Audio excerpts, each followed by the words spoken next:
कैसे हैं सभी। So this is going to be the third lecture of nationalism in Europe. दो lectures मैं ऑलरेडी ले चुका हूं जिसका लिंक आपको नीचे डिस्क्रिप्शन बॉक्स में दिख रहा होगा। इन शॉर्ट अगर मैं बताऊं पिछले लेक्चर्स की, तो हमने इमर्जेंस ऑफ मिडिल क्लास के बारे में देखा। इन दो लेक्चर्स हमने देखा है कि कैसे मिडिल क्लास इमर्ज होता है, and then we talked about conservatism, and now we are going to move towards the our next lecture, our next topic, that is going to be the revolutionaries. So हम लोग इनके बारे में देखते हैं। So without wasting too much of time, let's begin. जैसा कि last class में या फिर last lecture I will say, उसमें हमने पढ़ा था कि बैटल ऑफ वाटरलू के बाद क्या होता है। बैटल ऑफ वाटरलू जब होती है तो उसके बाद नेपोलियन हार जाता है।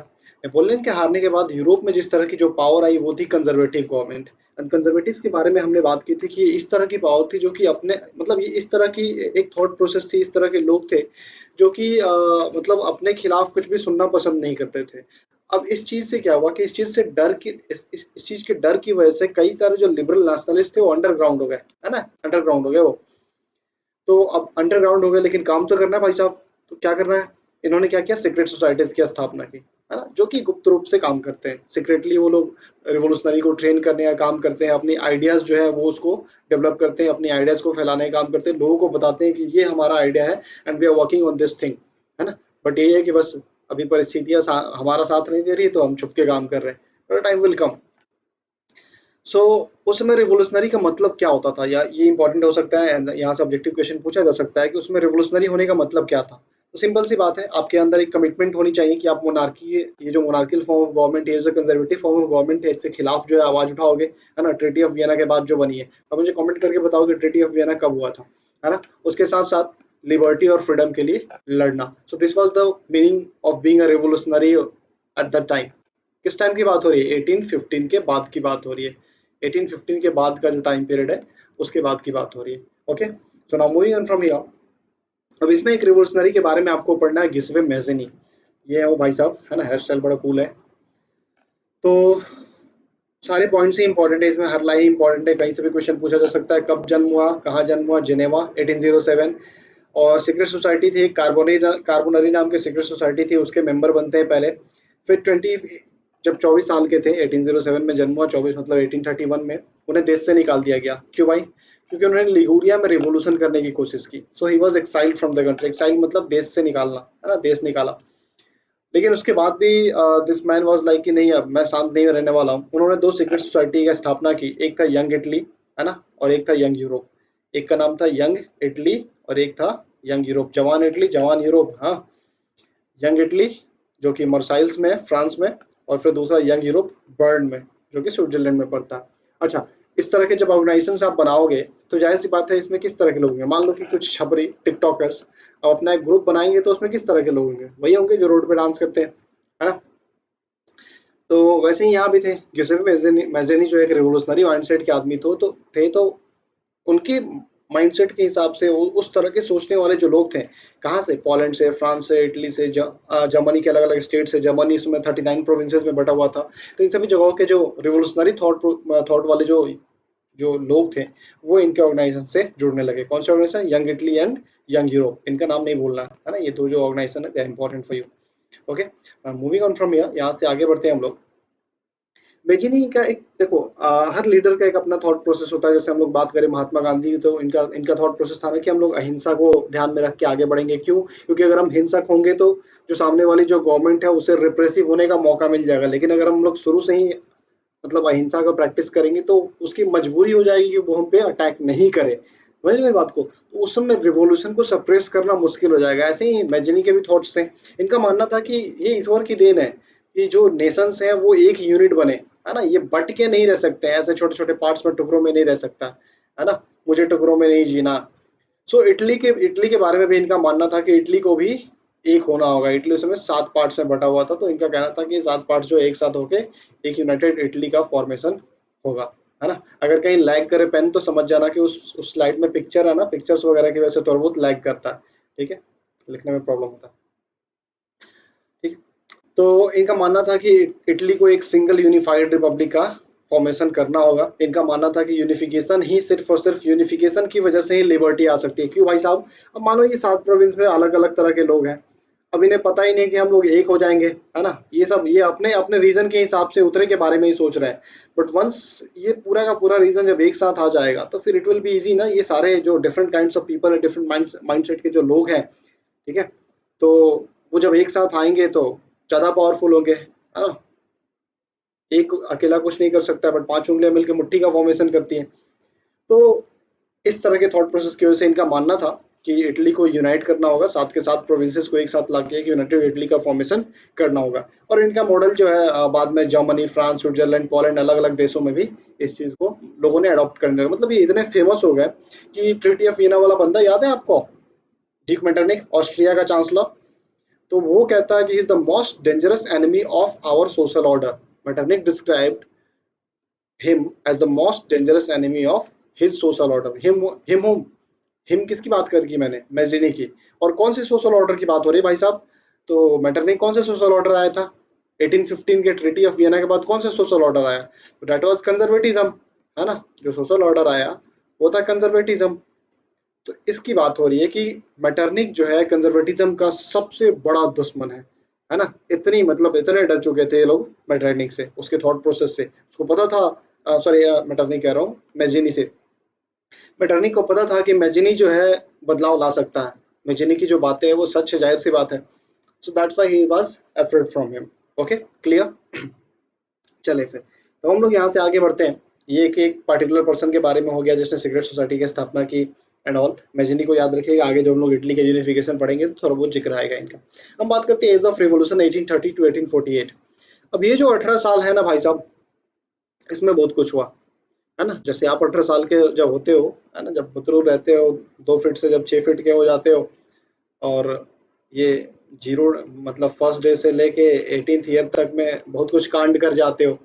ऐसे ही यहाँ भी बहुत सारे कांड होते हैं, आप भी कई बार रिवॉल्यूशन कर देते हो, चप्पल खाते हो उसके बाद, वो अलग बात है। तो जो कंजर्वेटिव्स थे अब पावर में तो आ गए थे, तो पावर में आने के बाद उन्हें ये बात पता था कि अगर अपने पावर को स्टेबलाइज करके रखना है तो हमें कुछ चेंजेस लानी होंगी। उन्हें पता था कि अगर मोनार्की को स्ट्रॉन्ग करना है तो हमें भी नेपोलियन जैसा करना होगा। नेपोलियन ने क्या किया, नेपोलियन ने डेमोक्रेसी को खत्म किया, मोनार्की लाया, लेकिन इतनी सारी चेंजेस ला दिया भाई साहब की लोगों को लगा ओ भाई क्या आदमी है, ओपी है ना। तो इन्होंने भी ऐसा करने का कोशिश किया। तो जो कंजर्वेटिव जब पावर में आए तो उनका वो ये बिलीव करने लगे कि लिबरलिज्म और नेशनलिज्म जो है वो मतलब यूरोप के साथ जुड़ चुका है ये चीज, है ना। अब इस चीज को, इन सभी चीजों के साथ आगे बढ़ने के लिए हमें जरूरत है कि हम भी कुछ ऐसे फंडे अपनाएं जिससे कि लोगों को शांति से रखा जा सके, लोग प्रोटेस्ट नहीं करें, है ना। क्यों कि अगर ऐसा नहीं करेंगे तो लिबरल नेशनलिस्ट जो लोग हैं, जिसमें कि एजुकेटेड लोग हैं, है ना, वो जो है विरोध करेंगे। लेकिन ऐसा मान तो लिया था उन्होंने, और उन्होंने किया भी, ये सारी चीजें हम लोग पिछली क्लास में देख चुके थे। लेकिन एक बात बताइए, मतलब आप कितने भी रिफॉर्म कर लो, लेकिन आपका फॉर्म ऑफ गवर्नमेंट जो है वो तो कंजर्वेटिव ही है। उसमें हमने देखा था कि इन्होंने प्रेस के ऊपर बैन लगा रखा था, सेंसरशिप था, है ना। वो किसी को भी अरेस्ट कर लेते थे अगर आप गवर्नमेंट के खिलाफ बोलते हो, मतलब आपको लिबर्टी नहीं है, liberty of expression, freedom of expression, है ना। जब इस तरह की चीजें नहीं होंगी तो ये जो मिडिल क्लास है ना, पढ़ लिखा मिडिल क्लास भाई साहब, इसको इन सभी चीजों से बहुत प्यार है ना। इन्होंने कहा हम, देखो तुम कितना भी लड्डू दोगे ना, हम लड्डू खा भी लेंगे तुम्हारा दिया हुआ, लेकिन हम फिर तुम्हारे खिलाफ प्रोटेस्ट भी करेंगे। ये एजुकेटेड मिडिल क्लास ऐसा था। तो पहला जो अपहीवल होता है वो होता है फ्रांस में जुलाई 1830 में। अच्छा भाई साहब, कोई मुझे बताएगा फ्रांस में जुलाई 1830, तो 1815 के बाद फ्रांस में कौन सी डायनेस्टी गद्दी पे आ गई थी, कमेंट करके बताओ। तो 1815 के बाद ट्रीटी ऑफ वियना जो हुआ उसके बाद कौन सी डायनेस्टी को फ्रांस की गद्दी पे बैठाया गया था, वही डायनेस्टी रूल कर रहा था, 15 साल तक शासन किया, मस्त, ठीक है। लेकिन 1830 आते आते जुलाई में रिवॉल्यूशन हो जाता है, जिसे जुलाई रिवॉल्यूशन के नाम से भी जानते हैं, ठीक है। देखो यहाँ दे भी दिया है वैसे, बॉर्बन किंग, है ना, बॉर्बन डायनेस्टी जिसे गद्दी पे बैठाया गया था, उसे बोला कि चल निकल पहली फुर्सत में, है ना। 1815 के बाद जिस बॉर्बन राजा को बैठाया गया था, बोला निकल पहली फुर्सत में, है ना। और उसके बदले जो आया वो एक कॉन्स्टिट्यूशनल मोनार्की आया जिसका नाम था लुइस फिलिप। कॉन्स्टिट्यूशनल मोनार्की मतलब जो राजा बना वो कौन था, लुइस फिलिप आया। उसे क्या बोला कि तुम कॉन्स्टिट्यूशन के दायरे के अंदर रह के सारा काम काज करोगे, ज्यादा टैंटा करोगे तो बहुत मारे जाओगे, है ना, कूट दिए जाओगे। सो कॉन्स्टिट्यूशन के अंतर्गत मोनार्कियल फॉर्म ऑफ गवर्नमेंट रखा गया, जैसा कि आज के टाइम में ब्रिटेन में है, ठीक है। और अब देखो फ्रांस में रिवॉल्यूशन हुआ, जुलाई रिवॉल्यूशन। अब फ्रांस के देखा देखी क्या होता है, जो है ब्रुसेल्स में, है ना, बेल्जियम की राजधानी आज के टाइम पे, तो ब्रुसेल्स में भी रिवॉल्यूशन होता है। और उस समय बेल्जियम जो है यूके के, यूनाइटेड किंगडम ऑफ नीदरलैंड्स के अंदर था, यूके कह रहा हूँ सॉरी, नीदरलैंड्स के अंदर था, ठीक है। तो उसके खिलाफ प्रोटेस्ट करते हैं और इन्होंने खुद को अलग कर लिया। यहाँ से एक क्वेश्चन इमर्ज होगा कि when France reaches rest of the Europe catches cold, है ना। तो ये देखो, मैं तुम्हें इंसिडेंट गिना देता हूँ। फ्रेंच रेवोल्यूशन हुआ, उसके बाद पूरे यूरोप में अलग अलग जगहों पे लोग जैकोबिन क्लब की स्थापना करने लगे। उसकी देखा देखी सब स्थापना हुआ और उसका फायदा हुआ नेपोलियन को, है ना। फिर ये देखो 1830 में जुलाई रिवॉल्यूशन हुआ, तब तक इधर बेल्जियम ने खुद को अलग कर लिया नीदरलैंड से। ओके, तो जाहिर सी बात है कि फ्रांस जो कर रहा है वो सारी चीजें फॉलो अप हो रही है यूरोप में। तो following the happenings of French revolution which later instigated all the Europe to fight against despotism, and now the July Revolution, which again instigated revolution against conservative government, made the mind of Metternich to say when France is rest of the Europe catches cold। जो मैंने पीछे कहा इसलिए मैंने ये पूरा line पढ़ा, वरना जरूरत था नहीं, है ना। कि फ्रेंच रेवोल्यूशन के बाद जो चीजें हुआ था कि यूरोप के लोगों ने जैकोबिन क्लब की स्थापना की, जिसकी वजह से नेपोलियन की आर्मी को एंट्री मिल पाई पूरे के पूरे यूरोप में। फिर नेपोलियन ने जो जो चीजें, जो चेंजेस लाई थी फ्रांस में, वो सारी चेंजेस अडॉप्ट कराई उसने पूरे के पूरे यूरोप में, जहां भी वो जीता, है ना, वो चीज हुआ। उसके बाद जुलाई रिवॉल्यूशन होता है यहाँ 1830 में, बॉर्बन डायनेस्टी को फिर से हटाया जाता है, लुइस फिलिप गद्दी पे आता है। अब उसका देखा देखी क्या होता है, नीदरलैंड से अलग होता है, हो जाता है बेल्जियम। अब ये चीज देख के मेटरनिक, वही डिक मेटरनिक, ऑस्ट्रिया का चांसलर, जो कि ट्रीटी ऑफ वियना का हेड था, है ना, ये कहता है कि जब फ्रांस को सर्दी लग, मतलब फ्रांस छींकता है तो पूरे यूरोप को सर्दी लग जाती है। मतलब कोई भी चीज फ्रांस करता है तो पूरे के पूरे यूरोप में वो चीज फैल जाता है ना। इसमें एक और इंसिडेंट होता है कि इसके बाद ग्रीक वॉर ऑफ इंडिपेंडेंस हो जाता है ना, ग्रीस की आजादी के लिए। ग्रीस क्या था, ऑटोमन एम्पायर के अंदर था 15 सेंचुरी से अंदर, 15 सेंचुरी से, है ना। अब यूरोप की अगर हम बात करें तो यूरोप में क्रिश्चियनिटी फॉलो की जाती है ना।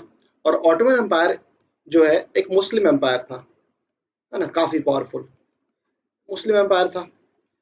और ग्रीस जो है, ग्रीस की बात करें तो one of the oldest civilization of Europe.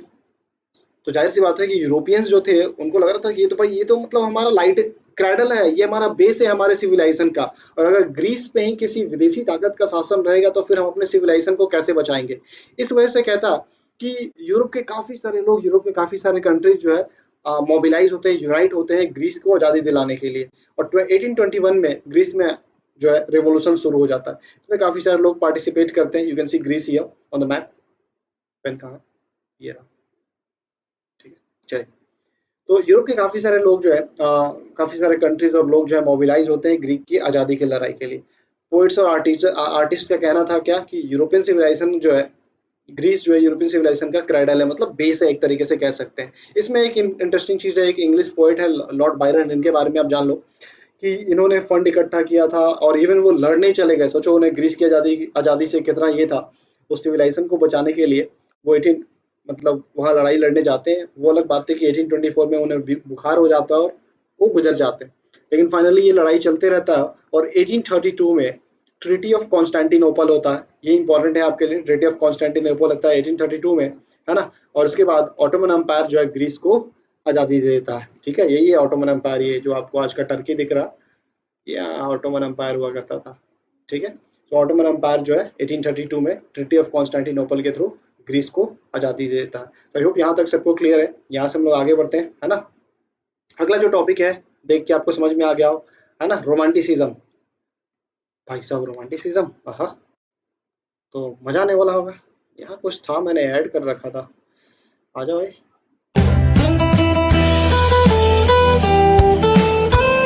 Sound आ रहा है या नहीं, कोई नहीं, मैंने म्यूजिक डाल रखा था पर वो ऑप्शन अवेलेबल नहीं। तो ये देख के ही लग रहा होगा अगला टॉपिक है रोमांस पे। ओ भाई साहब चलो जिंदा हो जाओ। बट ये वो रोमांस नहीं है ना, ये कुछ और रोमांस है। रोमांटिसिज्म है क्या? रोमांटिसिज्म बेसिकली क्या है, एक कल्चरल मूवमेंट है। क्या है भाई? Cultural movement. कल्चरल मूवमेंट जिसका पर्पस क्या था, लोग के अंदर सेंटिमेंट लाना, है ना, मतलब लोग के अंदर नेशनलिज्म की फीलिंग लाना। कल्चरल मूवमेंट जिसके थ्रू नेशनलिज्म की फीलिंग लाना। कैसे?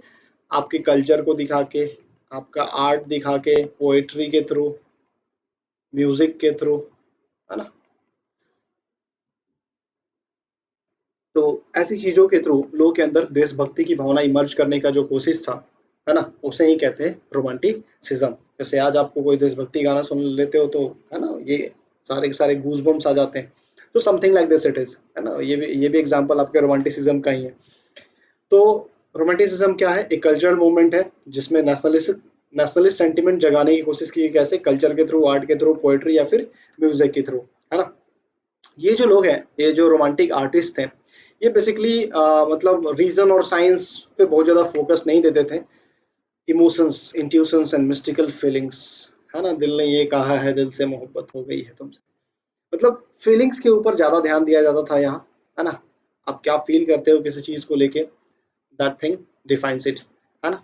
सो नेशन को लेके जो आपकी फीलिंग है, जो नेशनलिज्म को लेके जो फीलिंग, जो मूवमेंट जो इन्होंने चलाया, उस मूवमेंट का नाम दिया गया रोमांटिसिज्म।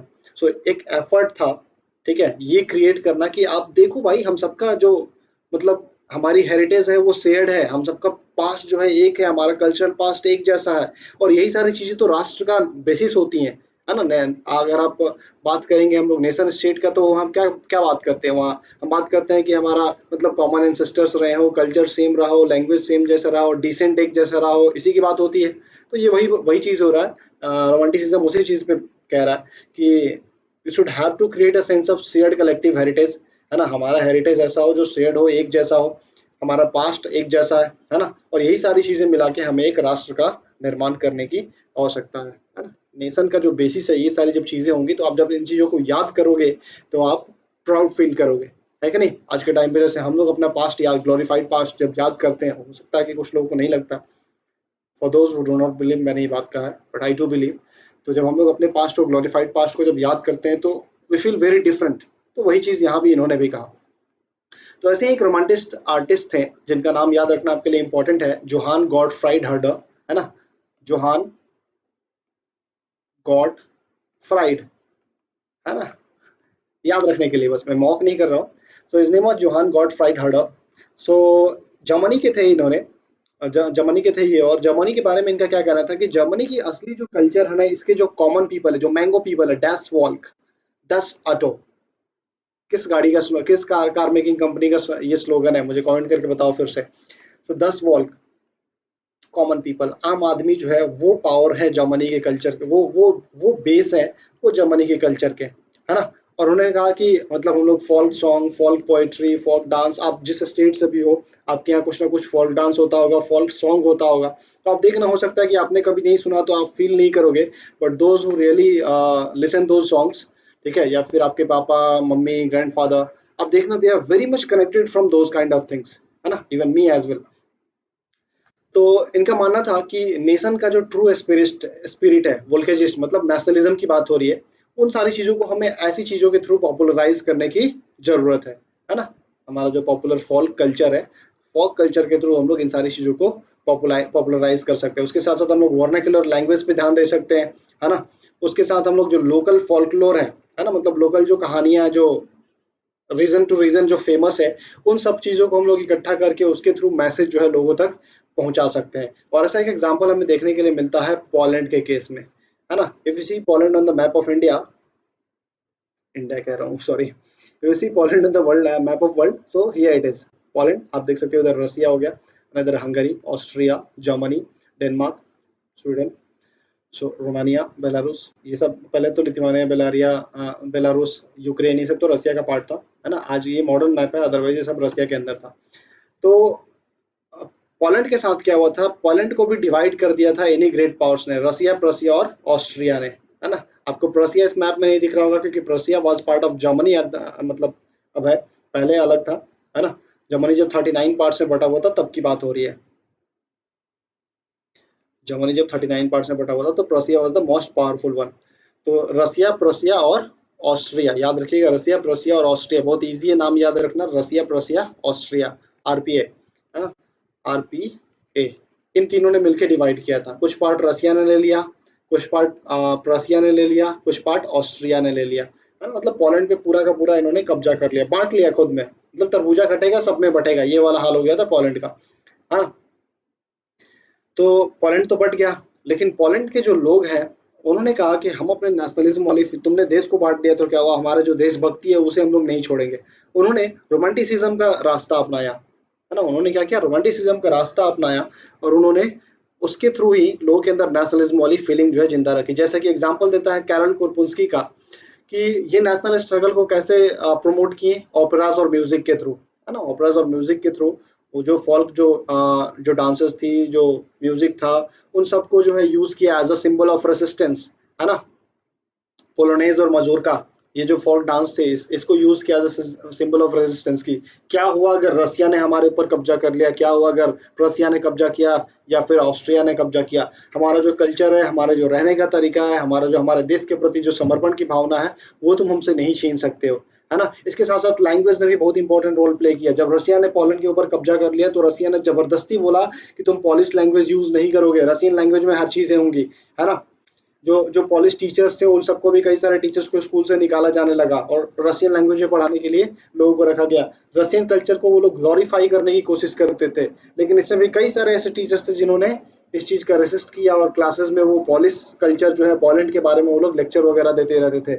इवन कि जो चर्च गैदरिंग्स वगैरह होती थी, वहां भी रिलीजियस इंस्ट्रक्शन को लेके बोला गया था कि आप पॉलिश लैंग्वेज यूज नहीं करोगे। अगर आपने मिस्टर बीन की सीरीज देखी होगी तो, चर्च सीन है इसलिए मैंने डाल रखा।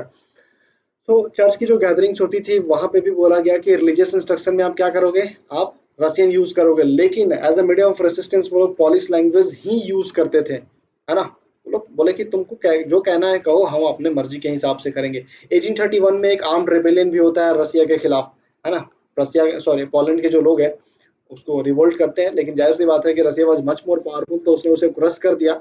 लेकिन उसके बाद कई सारे लोगों ने लैंग्वेज और कल्चर को नेशनल रेसिस्टेंस के तौर पे, वेपन के तौर पे यूज किया कि हम हमारा हथियार यही है, हम इसका ही यूज करेंगे, है ना। कई सारे प्रिस्ट और बिशप को जेल भेजा गया, कुछ तो साइबेरिया भेज दिए गए, है ना, और मतलब वहीं सड़ते रहे।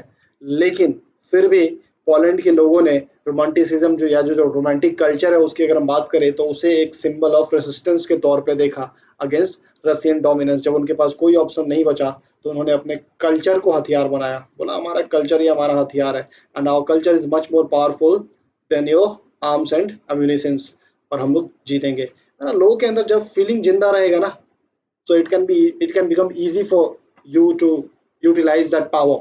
बट अगर फीलिंग्स ही नहीं रहेंगी तो फिर आप लोगों को इकट्ठा कैसे करोगे, है ना। और फीलिंग्स कैसे आप जिंदा रख सकते हो, तो दैट वाज रोमांटिसिज्म। इसलिए रोमांटिसिज्म पे इन्होंने ज्यादा जोर दिया। सो आई होप आपको यहाँ तक भी क्लियर हो गया होगा।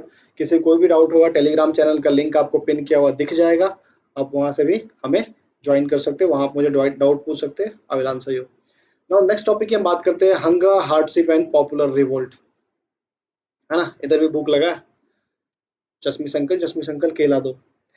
तो देखो अगर आपको क्लास 9th का फ्रेंच रेवोल्यूशन याद होगा तो उसमें भी हमने पढ़ा था कि सब्सिस्टेंस क्राइसिस वाला जो टॉपिक था, कि जब आबादी बढ़ी तो यूरोप में बहुत प्रॉब्लम हुआ। तो 1830 का जो टाइम पीरियड था वो यूरोप के साथ ऐसा ही था, ग्रेट इकोनॉमिक हार्डशिप वाला टाइम था, है ना। 19th सेंचुरी के फर्स्ट हाफ में कहता है कि काफी ज्यादा पॉपुलेशन पूरे यूरोप में बढ़ जाता है ना। जितना नौकरी नहीं था उससे ज्यादा तो जॉब ढूंढने वालों की संख्या थी। गांव से लोग शहर में माइग्रेट हो रहे थे, है ना। गांव से लोग शहरों में जा रहे थे कि चलो कहीं यहाँ जॉब मिल जाए, but the fact was that कि इधर भी जॉब की काफी शॉर्टेज थी। ओवर क्राउडेड स्लम में लोग रहते थे, एकदम ठूस ठूस के लोग रह रहे हैं, है ना। प्रोड्यूसर जो थे, जो छोटे प्रोड्यूसर्स थे, उन्हें मशीन्स इंडस्ट्रियलाइजेशन आ चुका था, तो मशीन्स की वजह से क्या हो रहा था, उन्हें काफी कंपटीशन फेस करना पड़ता था। तो उनके जो प्रोडक्ट है वो मार्केट में बिक नहीं पाते थे, है ना। तो ये सारे काफी प्रॉब्लम्स हो रहे थे, मतलब लोगों की अर्निंग जो है वो क्या हो रही थी, वो श्रिंक हो रही थी, लोगों की अर्निंग जो है वो डाउन हो रही थी, है ना। ये खास करके किस केस में था, टेक्सटाइल प्रोडक्शन के केस में था। टेक्सटाइल वाज मतलब सबसे बूमिंग सेक्टर था उस टाइम पे, तो टेक्सटाइल प्रोडक्शन में सबसे ज्यादा प्रॉब्लम हो रहा था उस टाइम पे, है ना। क्यों, तो टेक्सटाइल इंडस्ट्री जनरली घरों में चलता था, है ना, हथकरघा वर्कशॉप, तो वहां मशीन्स कम थे। लेकिन जब इंडस्ट्रियल रिवोल्यूशन आया तो साथ में टेक्सटाइल इंडस्ट्री पे ही सबसे ज्यादा रिवोल्यूशन हुआ। सबसे पहले टेक्सटाइल ही है जो पहला सिंबल था प्रोग्रेस का, है ना। अगर आपने इंडस्ट्रियलाइजेशन पढ़ा होगा तो उसमें ये चीज डिस्कस किया गया है ना। तो यूरोप के वो रीजन जहाँ पे एरिस्टोक्रेसी अभी भी पावर में थी, वहां पे पीजेंट्स को बहुत बहुत ज्यादा मतलब प्रॉब्लम था, क्योंकि फ्यूडल ड्यूज थे, उनके ऊपर कर्ज बहुत था, ऑब्लिगेशंस बहुत ज्यादा था, उनके लिए उनको काम करना होता था। इधर क्या हो रहे थे, फूड प्राइसेस जो है काफी तेजी से बढ़ रहा था, है ना। अब इसकी वजह से पॉपुलिज्म, भूखमरी का समस्या आ चुका था पूरे के पूरे यूरोप में, लोगों को खाना नहीं मिल रहा था, काफी सारे लोग जो है भूख की वजह से मर रहे थे। और 1848 1848 वाज वन सच ईयर। देखो एक लिमिट होती है किसी भी चीज की, लिमिट, है ना। अब एक बार वो लिमिट खत्म हो गया तो फिर आप टूट जाओगे। लोगों के साथ भी, यूरोप के लोगों के साथ भी यही हुआ, वो बर्दाश्त करते गए, लेकिन 1848 आते आते अब उन्हें लगा कि अब नहीं, अब बहुत हो गया, है ना। फूड शॉर्टेज था, वाइड स्प्रेड अनएम्प्लॉयमेंट था, लोगों को जॉब नहीं मिल रहा था। अब इस चीज से क्या हुआ कि जनता जो है पेरिस की सड़कों पे उतर आई, है ना। जो बैरिकेडिंग था उसको इरेक्ट कर दिया और Louis Philippe was forced to flee. ये लुइस फिलिप है ना। लुइस फिलिप का हाल ये हो गया कि लुइस फिलिप समझ गया था कि अब अगर हम गद्दी पे रहे तो हमको भी गिलोटिन पे चढ़ा देगा सब, है ना। समझदार था भाई, पहले ही बोरिया बिस्तरा लेके निकल लिया, है ना। सो लुइस फिलिप जो है गद्दी छोड़ गया। अब उसके बाद क्या हुआ, नेशनल असेंबली बनी फिर से, है ना। एक रिपब्लिक, फ्रांस को रिपब्लिक डिक्लेयर किया गया। सबको वोट देने का अधिकार दिया गया, males, suffrage to all adult males above 21। पहले मेल्स में क्या थे, प्रॉपर्टी थे। यहाँ ध्यान रखिएगा 1848 के बाद क्या होगा, फीमेल को नहीं मिला है भाई साहब, लेकिन जितने भी मेल हैं, अडल्ट मेल जो 21 साल से ऊपर के हैं, उन्हें वोट देने का अधिकार दिया गया और राइट टू वर्क की गारंटी दी गई, है ना। आपको काम करने का अधिकार है, काम का अधिकार है आपको, और आपको वो काम दिया जाएगा। कह तो दिए लेकिन करना भी तो पड़ता है, तो उसके लिए इन्होंने क्या किया, नेशनल वर्कशॉप खोला, है ना। मतलब गवर्नमेंट के अंडर कई सारे वर्कशॉप खोले गए जहाँ पे लोगों को एम्प्लॉयमेंट देने का काम किया गया, है ना। तो ये तो 1848 की बात है, लेकिन भूमिका बैकग्राउंड तो बहुत पहले से तैयार होते रहता है ना। 1857 में जो हमारा रिवॉल्यूशन हुआ, 1857 का जो रिवोल्ट हुआ, क्या वो अचानक से हो गया? नहीं, उसके पहले बहुत सारे ऐसे इंसिडेंट हुए थे, जैसे आपने क्लास 8 के हिस्ट्री में पढ़ा होगा कि जब अवध को मिला लिया ब्रिटिशर्स ने अपने अपने प्रोविंस में, तो अवध के जो सोल्जर्स थे, मैक्सिमम सोल्जर्स जो है उस समय अवध से थे, उन्हें बहुत बुरा लगा था। अब जब उन्हें मौका मिला, जब स्पार्क जो इग्नाइट हुआ वो, तो फिर अवध के जो जितने भी ये सोल्जर्स थे वो लोग भी शामिल हो गए। ऐसे ही 1848 आने से पहले 1848 में एक इंसिडेंट होता है सिलेसिया में, है ना। सिलेसिया एक गांव था जहाँ पे व्यूअर्स रहते थे, बुनाई करने वाले, है ना। तो उस समय क्या हुआ था कि जो मशीन्स आ चुके थे, मशीन्स की वजह से जो टेक्सटाइल इनका जो कपड़ा था उसका मतलब डिमांड ही नहीं था, है ना।